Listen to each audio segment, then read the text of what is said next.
నమస్తే, welcome to article 19. మొత్తానికి రాహుల్ గాంధీ గారు హైదరాబాద్కు వచ్చారు. కాంగ్రెస్ ప్రభుత్వం నిర్వహించిన భారత్ సమ్మిట్లో పాల్గొనేందుకు రాహుల్ గాంధీ గారు హైదరాబాద్ వచ్చారు. అయితే రాహుల్ గాంధీ గారు హైదరాబాద్ రావడం ఏంటి, ఇది ప్రత్యేకమైన వార్త అనే డౌట్ మీకు రావచ్చు. అయితే వివిధ సందర్భాల్లో రాహుల్ గాంధీ గారు హైదరాబాద్ వచ్చిన సందర్భాలను మనం గుర్తు చేసుకుందాం. ఆ సందర్భంలో వారు చెప్పిన మాటలను కూడా మనం గుర్తు చేసుకుందాం. 2016లో హైదరాబాద్ హెచ్సియు విద్యార్థి రోహిత్ వేముల ఆత్మహత్య సందర్భంలో రాహుల్ గాంధీ హైదరాబాద్ వచ్చాడు.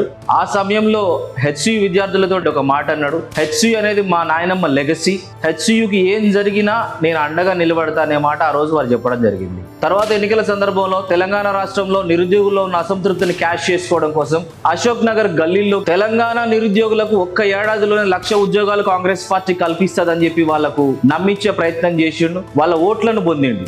అయితే ఈ రోజు భారత్ సమ్మిట్ కి రాహుల్ గాంధీ గారు రావడానికి ఈ రెండు సందర్భాలకు సంబంధం ఏంటని ఆలోచన చేస్తే హెచ్సియు విషయంలో రేవంత్ రెడ్డి ప్రభుత్వం వ్యవహరించిన తీరును మనం చూసినాం. హెచ్సియులో ఉన్న జంతువులు లేదా అక్కడ ఉన్న నెమళ్ళు వాటి యొక్క వ్యధను ప్రపంచం మొత్తం విన్నా కానీ రాహుల్ గాంధీ గారు మాత్రం వినలేదు. రాహుల్ గాంధీ గారి చెవుల్లో ఆ నెమలుల ఆర్తనాదాలు వినపడలేదు.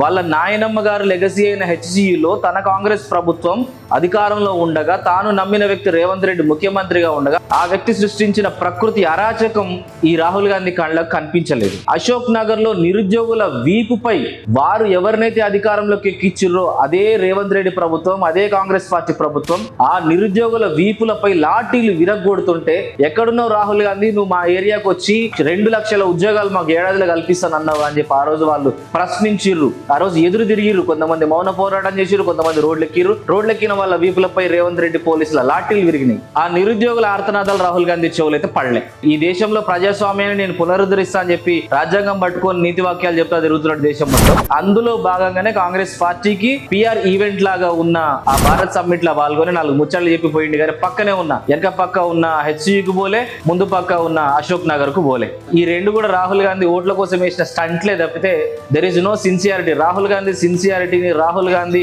భారంగా చెప్పే మాటలను మనం అంత సీరియస్ గా తీసుకోవాల్సిన పని లేదు. అవన్నీ పిచ్చ లైట్ డైలాగ్స్, సినిమాటిక్ డైలాగ్స్.